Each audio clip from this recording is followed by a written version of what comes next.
Once again, thanks for joining us. For those that just joined, we're going to begin the webinar now. This is the PlantPredict webinar, Advanced Layout Design with Map Builder, and we're really excited for you to join us today. It has been quite some time since our last webinar. We've made a lot of updates to the software as well as the team, so I wanted to start with that introduction. So the new product manager for PlantPredict is Jacob Jackson, and Tyler McKinney also recently came on as a product engineer. So if you email the support queue around questions or bugs or features, you're probably hearing from Jacob or Tyler. The person speaking right now is Jatin Khanna, and I am the product marketing lead for PlantPredict. And here are some quick resources. If you ever need to email us, it's very easy. It's support@plantpredict.com. This is our homepage, and you can see all webinar recordings and training videos at our Vimeo page, vimeo.com/plantpredict. So we have a pretty full audience today. I want to get a temperature of the room and see who's here. So I'm going to launch a quick poll. And hopefully you can see this poll. Please respond with what software you typically use for running energy predictions. This helps us in understanding our audience, how familiar you are with PlantPredict, or whether you're using some of the other industry tools out there. So I'm just going to wait maybe 10 more seconds and let the whole room submit their poll answers.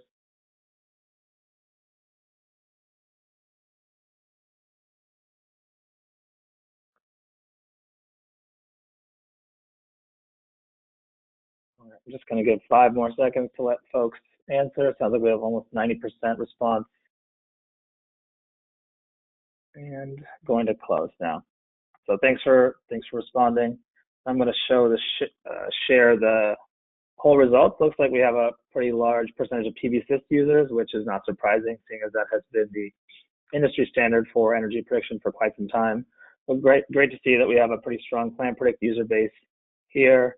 And as expected, we have a few SAM users, people that use Excel, and a combination of tools or some other proprietary internal tool. So for those that are not familiar, just a quick background and introduction to PlantPredict. PlantPredict is a performance modeling software that is designed specifically for utility scale solar PV plants. There's a lot of different tools out there. Some are great for residential or commercial scale PV, but PlantPredict really is the only tool that's geared for utility scale solar modeling, and everything around it is meant to make that aspect as strong as possible.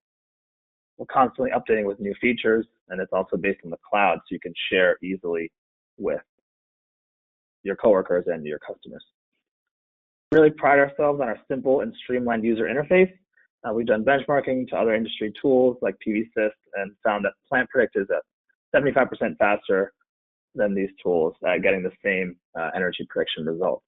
You can build by block or map or batch. Today we're going to focus on the map builder function that was recently updated.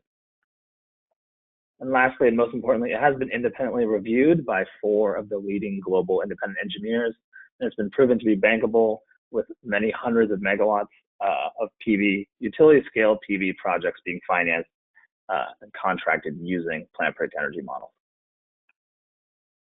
So just a quick features review. It's been almost a year since our last webinar, so I wanted to go through all the things we've released in that time. Energy storage is a really exciting topic in the renewable energy space today, and we had an energy storage webinar last summer, so go check out our Vimeo page if you want to learn more about that feature.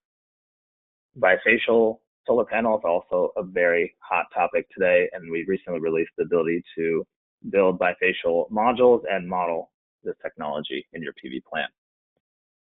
The module file generator, this is a very powerful tool where you can just take a simple data sheet and convert that into a full module file with all the necessary parameters and curves.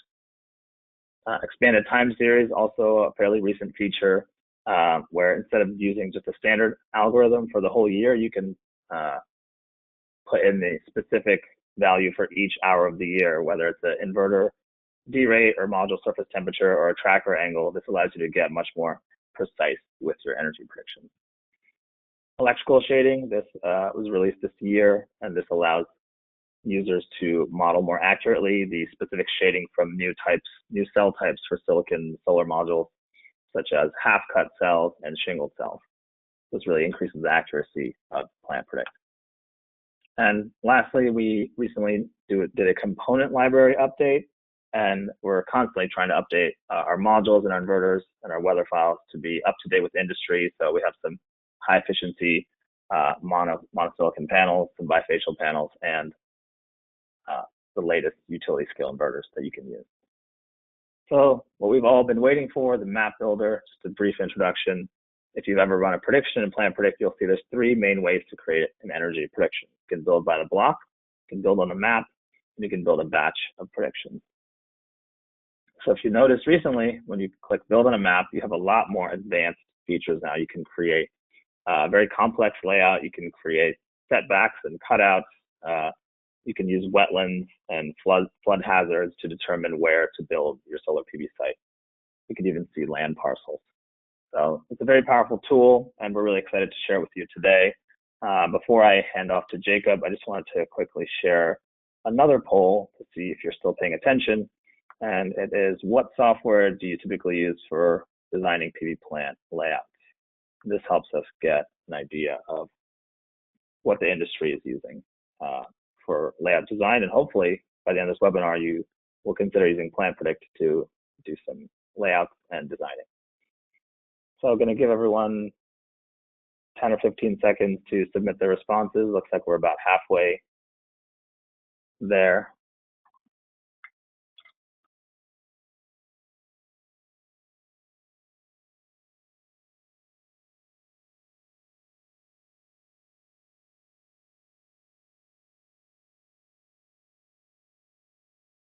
Just going to give 5 more seconds for any stragglers to get their votes in. Okay, I think we're pretty much there. So I'm going to share the results now.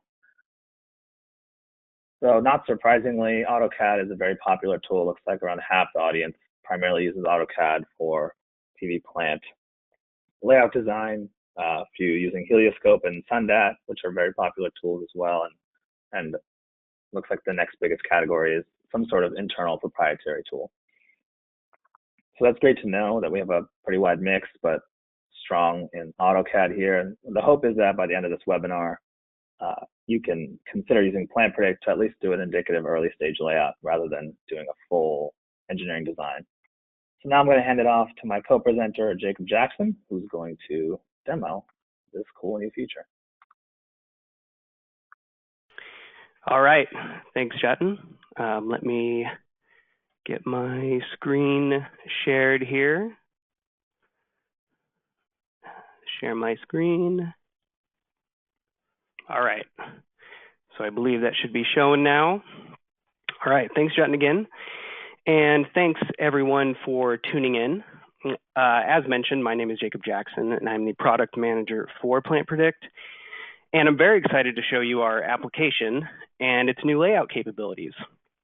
As a note, as I go through this, I will try to move clearly and deliberately, because I know for a lot of people this will be a refresher, and we might have a lot of brand new people here using PlantPredict or seeing PlantPredict for the first time. So I'll do my best to be clear and deliberate as I move through. Before we dive in, I wanted to quickly highlight a few things on the PlantPredict website itself. Here you can obviously view a description of the application on the front page, but you can also view a detailed user manual here and view the models and algorithms that we use in PlantPredict. So here, this is the user manual, and you can see that we have a detailed section for each part of the application. If anything isn't clear or you think something needs explained, you can always let us know, and we'll make sure to get that included. Here we have the models and algorithms we use. The PlantPredict team prides itself in not being a black box, and because of that, we share all the numbers, equations, processes, algorithms. We share everything that we use in the prediction process. So find anything you want to know or anything isn't clear again, let us know and we'll get it on here. We have our release notes, so you can see what's been in the most recent release. We have our press and events page, find out what's going on. And finally, we have our contact page. So if you ever have a question or you want an account or have someone else who wants an account, This is a great way to get in touch with us and just let us know exactly what you need. As a reminder, all PlantPredict is free to use, and so any account requested is free of charge, and we'll get it created right away. An alternative to the contact page is just to send an email to support@plantpredict.com, and that works just as well. So without further ado, let's go ahead and log in and view this new feature. So in order to log in, click on the login button, and you can see here that we logged into PlantPredict, and this is the landing page that you'll see. We'll do a quick review of the interface before continuing into the Map Builder prediction, because again, I want to make sure everyone's on the same page. By default, you see all the projects that either you or someone in your company has created. A project is simply a latitude and longitude with a name or description that you give to it, and it acts as a bucket for all the predictions that you create. And projects have a little bit of metadata here that you can see that gives it kind of a life. Along the left side, you'll find a navigation pane. At the top is a link to your project, so you can always click this to get back to where you are, get back to this page. Below that, you'll find links to our asset libraries. PlantPredict has hundreds of preloaded assets for you to use, including inverter, module, and weather files. And if you have your own, maybe a weather file that you get from measured site data, you can always upload that to PlantPredict as well. By default, that uploaded asset will only be viewable by you until you choose to expose it to the rest of your company. Finally, at the bottom here, we have a prediction log, which shows the predictions you've already run, and a resources section here, which links you to our terms of use, i.e. reports, and other various PlantPredict resources. And at the bottom here, we have a metric and imperial conversion. So that kind of describes the navigation pane there to the left and the general interface. So let's go ahead now and go through the prediction creation process. And we'll start from the beginning. And it allows us to look at that new map builder functionality. So to create a new project, go ahead and navigate up here to the top right and click on Create New Project.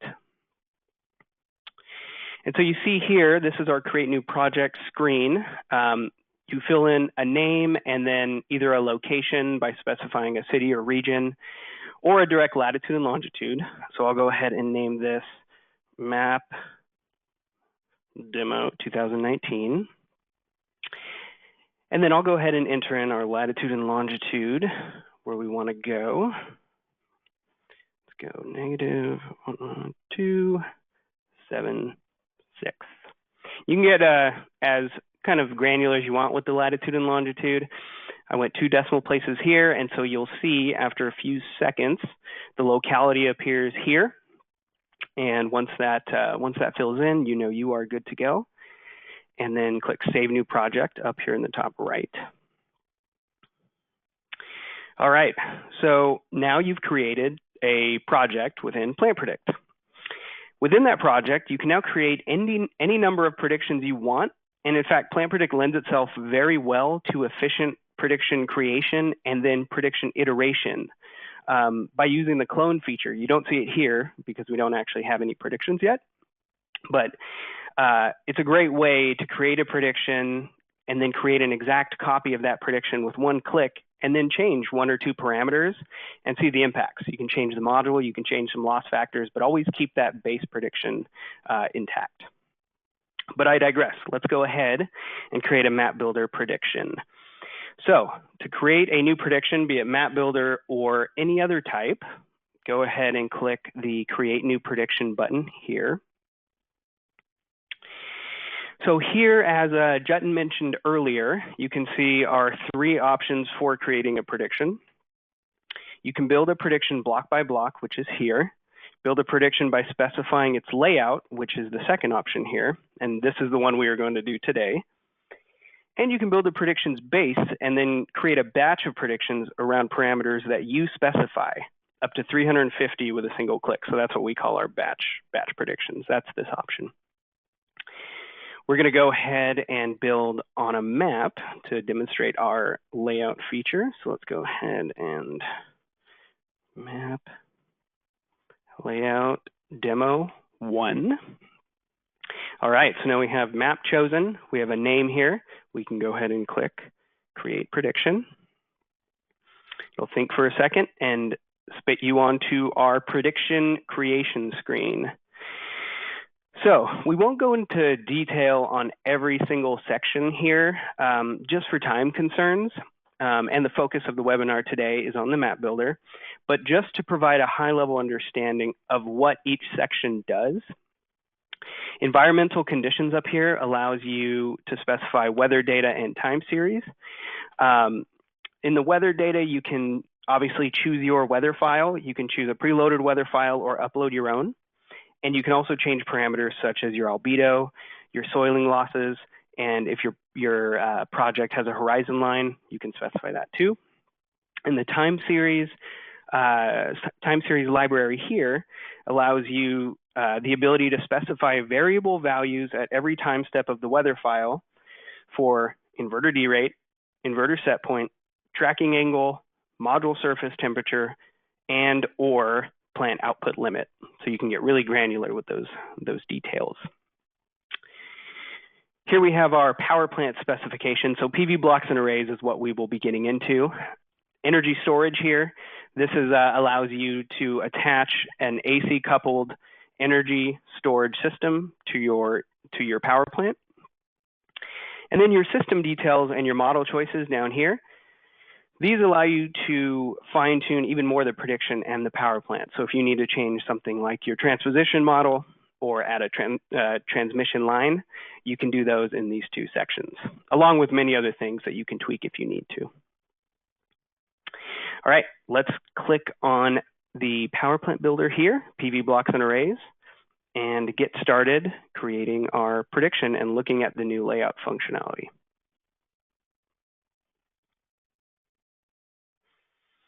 Okay, so here we have our map builder creation screen. The first thing that you'll notice, and you'll especially notice this if you are a PlantPredict veteran and use the old map builder, is that the appearance is different. We've expanded the window in which you build your site, which makes it much easier to see what you're building. You can collapse the parameter window over here by clicking this caret. So we'll go ahead and do that. And then the site specifications, which don't have any data yet because we haven't built anything, we can exit that out. And now you can see you have the entire window to view what you're building, which makes it very easy to see exactly what's going on. So I'll go ahead and we can start building our site boundary. So let's find a good place. I think I have a place over here. Yeah, let's build around right here.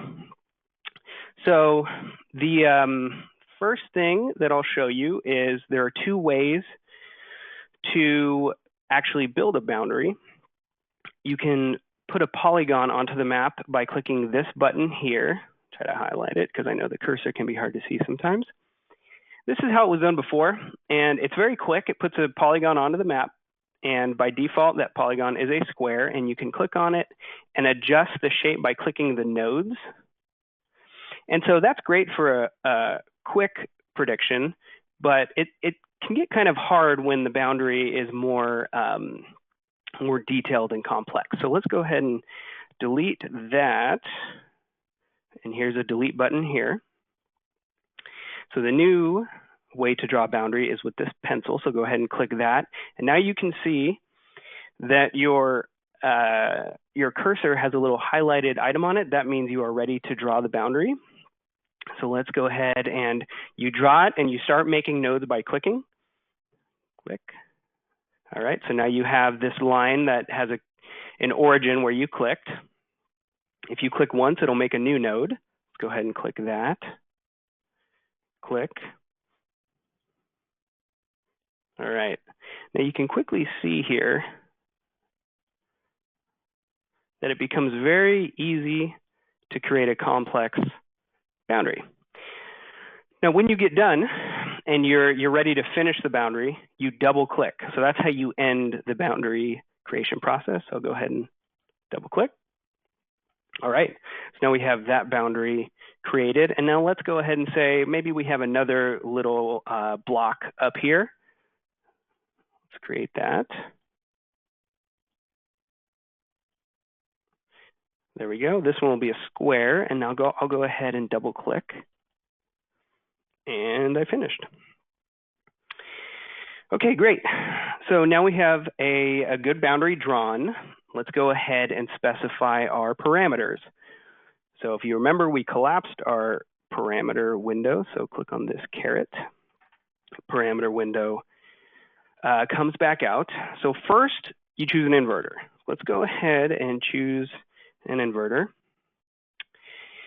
As mentioned before, PlantPredict comes preloaded with many assets from many different manufacturers for you to choose from. I have a generic inverter, so I'm going to go ahead and choose that. So note that it's not appearing. Note the filters I have applied up here. By default, only global and active items are visible. And so to quickly describe what those are, global assets are, well, global in that they can be seen and used by anyone in PlantPredict, and they're also read-only, so they can't be edited. You can feel safe that if you use a global asset, it will not be changed. Active components, this tag here, they are also read-only, but they can only be seen and used by anyone in your company. Anyone and everyone outside of your company cannot access that component. So let's go ahead to this filter bar here and enable a couple other filters. We have a draft private and a draft shared. I enabled those two, and you can see, there's my generic central inverter. And draft status, both draft private and draft shared. So those can be edited, so keep that in mind. When you use a draft status asset, if it's draft private, that means only you can view it, and no one else will be able to view it, so you can feel pretty safe that it won't change. But a draft shared status can be edited, and it can also be edited by anyone in your company. So you want to be a little careful to make sure it doesn't change, but that also makes for really fast and efficient collaboration. You can be working on an asset, promote it to draft shared, and have someone within your company come and help you on that asset. So I'll go ahead and select this central inverter, click Save. All right, so now we have our inverter selected. Let's go ahead and choose our module. Again, by default, we have active and global selected here. And again, it's in alphabetical order, but we have many, many different assets here and many modules to choose from. We actually just updated our component library, so we have many more. Let's go ahead here and choose a First Solar Series 6. Click Save. All right, we have our inverter and we have our module selected. So the rest of this are various parameters that you want to use in your module calculation here. We have a maximum desired DC and a maximum desired AC. So let's go ahead and say, let's go about 150 megawatts. We'll use 150 megawatts for our DC, and you see maximum desired AC gets filled in here, and that gets filled in based on your DC-AC ratio. By default, if you change your DC-AC ratio, so let's change this to 1.25, your AC changes. However, if you want to design to a specific AC value, you can lock it by selecting this lock here. And now if you change this, the DC will change. Likewise, if you change the DC, the ratio will change. So however you need to specify and however you need to design, you can do that here. Okay, so I'll go ahead and change that back to 150. GCR here, let's go ahead and put in a GCR. We'll just go ahead and put 40. You can see your row spacing fills in automatically. There are other parameters that you can fill out. So mounting type, fixed tilt, and horizontal tracker. Either one is fine, whatever you need to put in. We'll leave it at fixed tilt. We'll leave tilt angle at 20. Then you can specify a couple other table parameters, your module orientation, your setback from the edge of the boundary, and your azimuth, we'll leave it at due south. So, all right, so now we have all of our parameters specified. When you're ready to go, you can hit Update DC Capacity. And it should think for a second or two, and then give you an updated kind of flood here of modules. Now you can see here, the first thing you'll notice is, oh, we are nowhere near what our boundary says. So let's go ahead and re-expand our site specifications, and you say, okay, we have our megawatt DC set at 150, fine, but our site capacity, which we now can see here, is at around 235 megawatts DC. So it quickly gives you, okay, what can my site hold? So let's go ahead and change that. Let's change it to around, let's just say 235. Now we go ahead and update. Thanks for a second. All right, and now we have module or DC capacity within the boundary that we created. So that in itself just gives you a quick example of how quick the iteration process with PlantPredict can be. You can create a layout, something changes, you can change it very quickly, you can clone your prediction, change it again very quickly, and remain efficient and productive. So now that you have DC capacity, in the boundary, but as we all know, layouts can sometimes be a little more complex. For instance, what if we have this road? Looks like this is a road here. And what if this road, we want more of a setback and we don't want to redraw the boundary? Or what if we have a hidden gas line someone finds or a substation? So what if we want to define those areas and not fill them with DC capacity? We can now define constraints and keepouts. And so I'll show you how to do that. Over on this right side, so it's right below where we created our site boundary, the polygon in the drawing. Right below that, you can create a linear constraint or create an area constraint. So I'll add a couple of those in here. I'll go ahead and put a linear constraint right along the road here. And again, you double click to end it. But with the linear constraint, if you single click, you'll create a node and create a branching linear constraint off of that. In fact, let's just add one of those in there. Maybe the hidden gas line that someone found goes like this. All right. And now maybe we have that area to keep out over here. Maybe this is a drainage area or some other water management. All right, so now you can see that we have keep out areas defined, and by default, the recalculation of the DC capacity does not happen until we hit update DC capacity. So let's go ahead and do that up here at the top.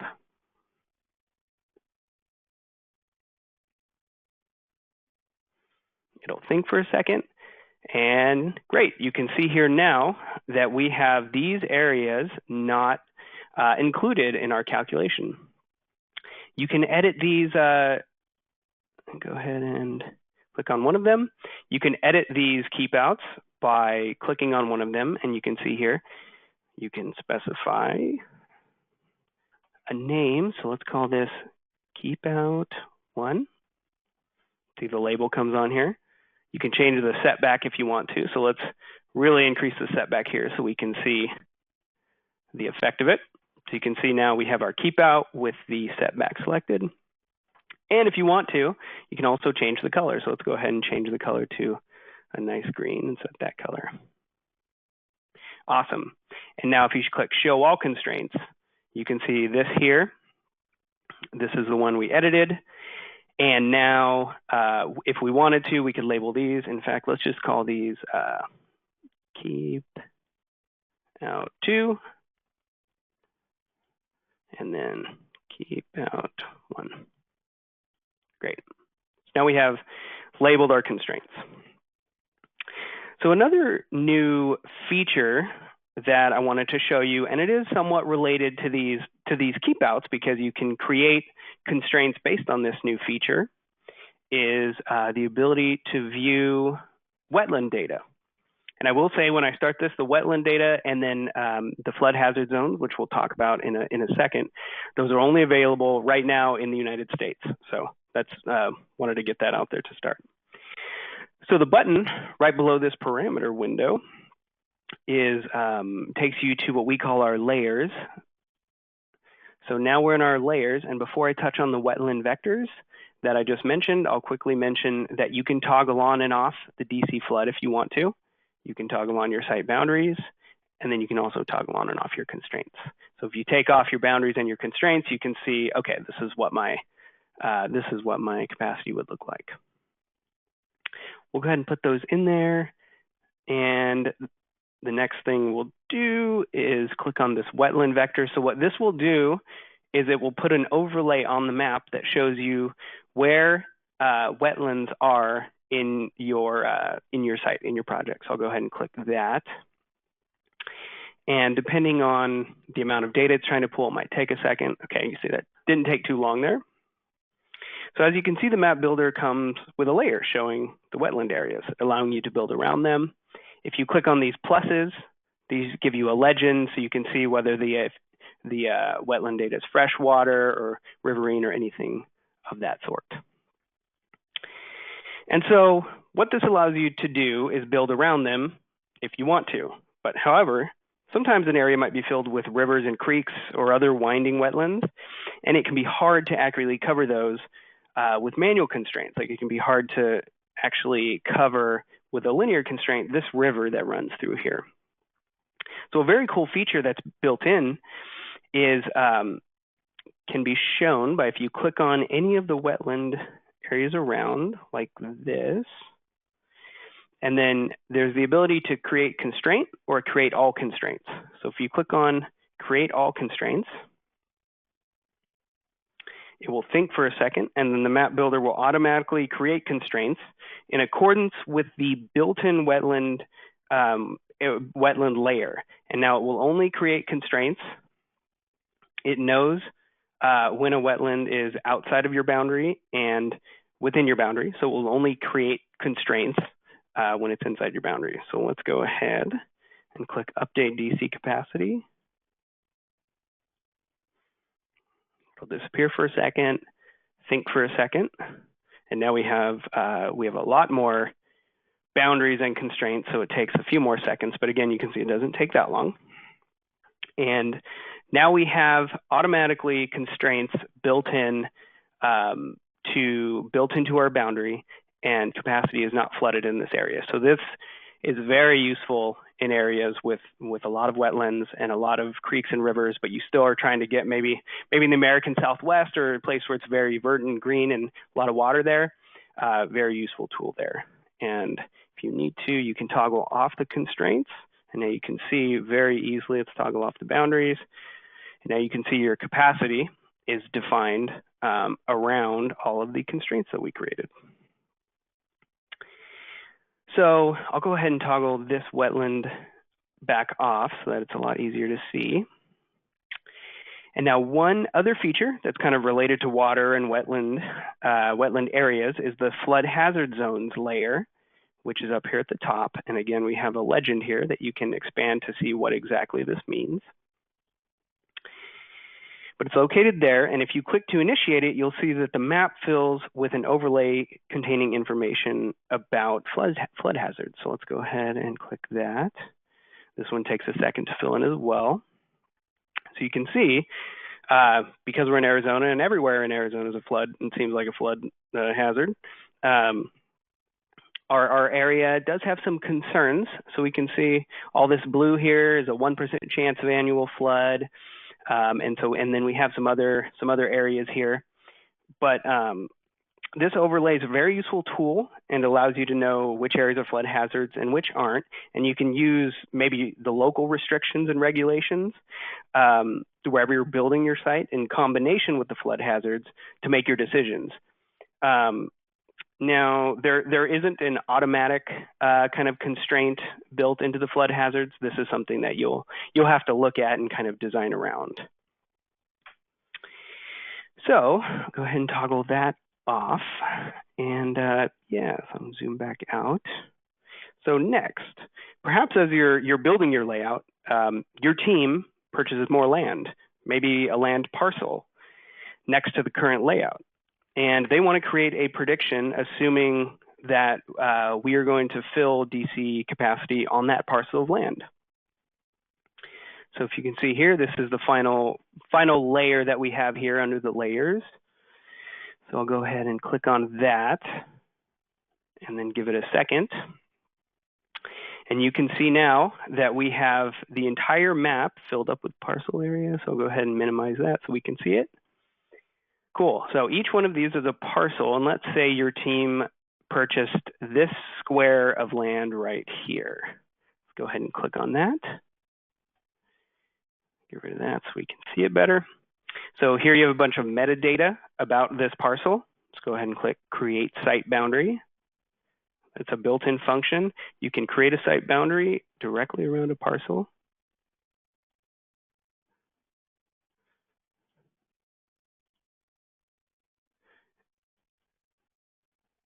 I think you hid your site boundaries, Jacob.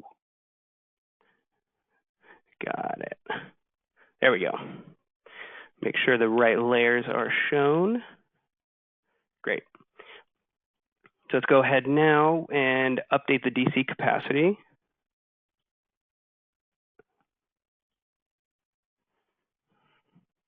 It'll spin for a second.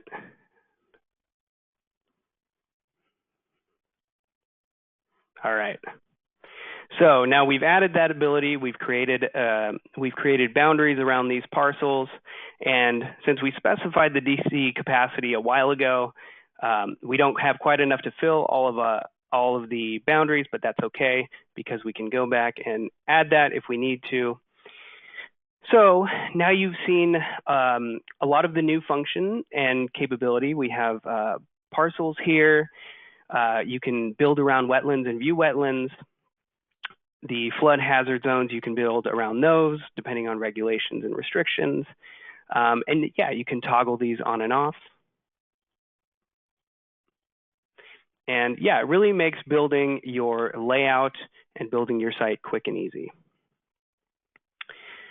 So the next thing that, and this is kind of the final thing that I wanted to show you before we jump into the Q&A, is the KMZ functionality of PlantPredict and what you can do with that. So let's go ahead. Up in the top right here, we have upload KMZ and download KMZ. Let's go ahead and download this KMZ. All right, so now you can see that we now have a KMZ downloaded. So I'll go ahead and save this one. And this is a pretty complex site. It might take a second to actually save. But what we're going to do is we have this KMZ, end it in a few seconds. We have this KMZ, so let's go ahead and use the breadcrumbs up here to go back to our project. Now we can create a new prediction here. Let's name this map 2 with KMZ. Build on the map. Go ahead and click Create Prediction. All right, so this was the same screen we saw earlier. This is a brand new prediction. We're going to go ahead and enter our power plant here. So we're starting fresh, brand new. And what we want to do is take that KMZ, which perhaps a colleague built or someone sent to you from outside the company and wants you to run a prediction with this. So you click Upload KMZ, choose it. So this should be the one we just downloaded. Let's go ahead and open it. So you get a little modal hill here telling you that it was hopefully successful. Click on OK. All right, so we have a brand new prediction created from scratch. We used a KMZ file that was on our computer that we had previously built, but you can get that from anywhere, bring it in here and put it into Map Builder, and everything is carried with it, including all of the constraints, all of the boundaries, everything. And then you can go through and specify your parameters here. And then the very last thing that I would like to show you is also related to the KMZ. I just wanted to view this on Google Earth, and we can kind of just see, we can see all the constraints and features that get carried in with it. So Google Earth will spin for a second. All right, so now we're down. You can see we built over a lot of fields here, so hopefully the farmers aren't too mad at us because we built over their fields.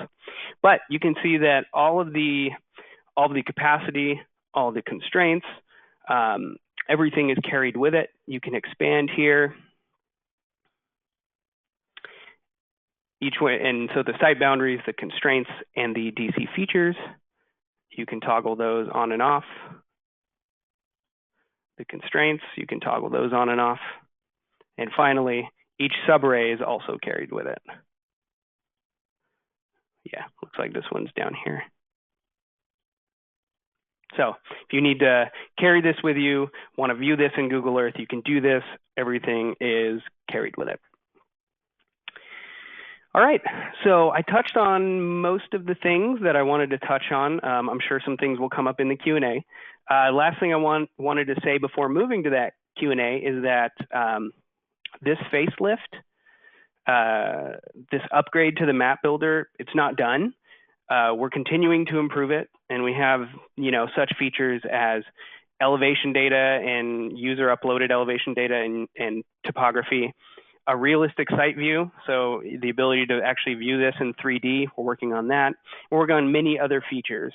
And so because of that, right now is the perfect time to get in and become an expert using PlantPredict while these high-tech features are being developed and rolled out. So thank you for listening. Thank you for the time. I'll go ahead and pass it. Excellent. Well, thank you so much, Jacob, for your awesome demo.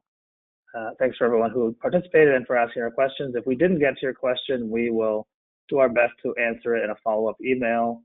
And here are our links. Feel free to email us at support@plantpredict.com or check out our website, www.plantpredict.com. You can go to the Contact Us page and reach out to us from there. Thanks, everyone. Have a great day and happy predicting.